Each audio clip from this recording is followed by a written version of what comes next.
जंतर मंतर पे हमारी मौजूदगी है। उन्हीं सवालों के जवाब तलाशने की कोशिश कर रहे हैं। इस वक्त फ्रेम में जो शख्सियत आपको दिखाई दे रही हैं, इनके बारे में आपने कहीं ना कहीं सोशल मीडिया पर कोई रील या कोई वीडियो देखा ही होगा।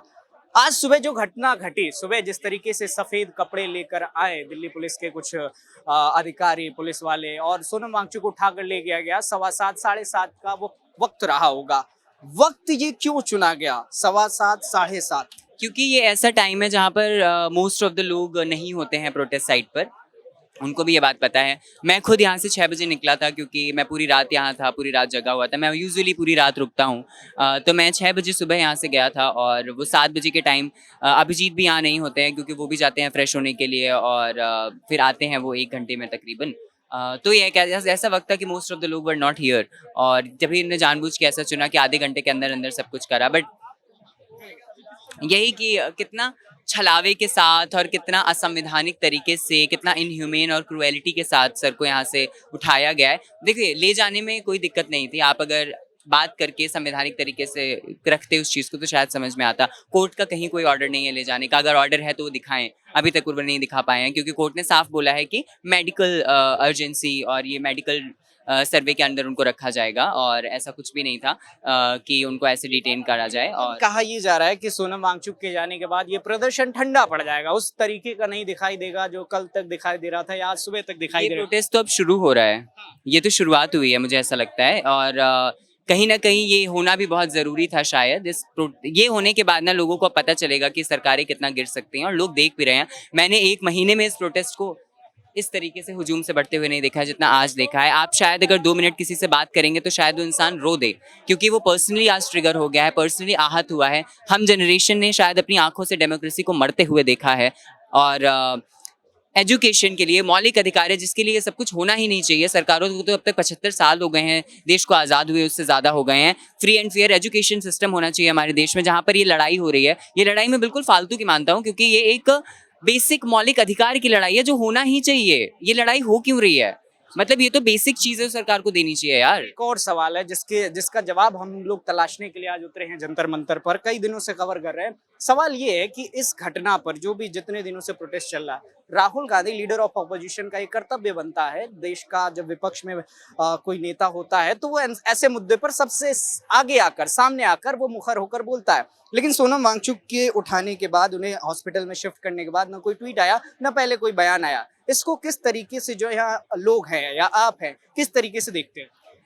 करना चाहिए, उन्हें आना चाहिए मेरे हिसाब से, राहुल गांधी, प्रियंका गांधी जी को, क्योंकि यहाँ पे कोई ऐसा पॉलिटिकल चीज़ नहीं है। ये दरवाजे सबके लिए खुले हैं। यहाँ तक कि हम तो इंसिस्ट करें बीजेपी वाले लोगों को भी जो थोड़ा भी समझते हैं और समझते हैं कि यहाँ सवाल होना चाहिए, तो क्यों नहीं। आप किसी भी पार्टी में हो सकते हैं लेकिन पार्टी से सवाल तो कर सकते हैं ना।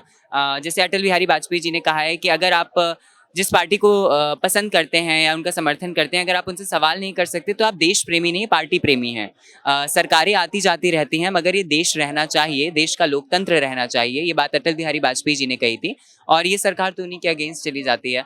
तो यही चीज़ है कि पार्टियां और उसको पॉलिटिक्स से इतना जोड़ने की ज़रूरत ही नहीं है। और पॉलिटिशियन होने से पहले आप भारतीय होते हैं। ये बात शायद मैंने इस प्रोटेस्ट में ही सीखी है कि छात्र होने से पहले, युवा होने से पहले हम सब भारतीय हैं और भारतीय मुद्दे हमारे मुद्दे बन जाते हैं। तो पॉलिटिशियन होने से पहले आप भारतीय हैं, वो भारतीयपन अपने अंदर पहले जिंदा रखिए, फिर पॉलिटिशियन बनिए। अब अगला स्टेप क्या होने वाला है? 20 जुलाई को क्या होगा? आज के बाद सोनम वांगचुक को जिस तरीके से शिफ्ट कर दिया गया हॉस्पिटल में, तो अब ये प्रोटेस्ट किस तरीके से और किस डायरेक्शन में जाता हुआ दिखाई? ये प्रोटेस्ट और बढ़ रहा है और बड़ा हो रहा है और 20 तारीख की जो कॉल है सोनम सर की वो रहेगी। कल सोनम सर ने एक इंटरव्यू में बात बोली थी कि मैं आऊँगा, अगर मैं मर भी गया तो मैं भूत बन के आऊँगा, मैं आऊँगा। तो वो आएंगे और मुझे पूरी उम्मीद है कि वो आएंगे और हम सब यहाँ रहेंगे और हम सब बोलेंगे, हम सब नहीं रुकेंगे और 20 तारीख की जो कॉल है वो ज़रूर से ज़रूर होगी।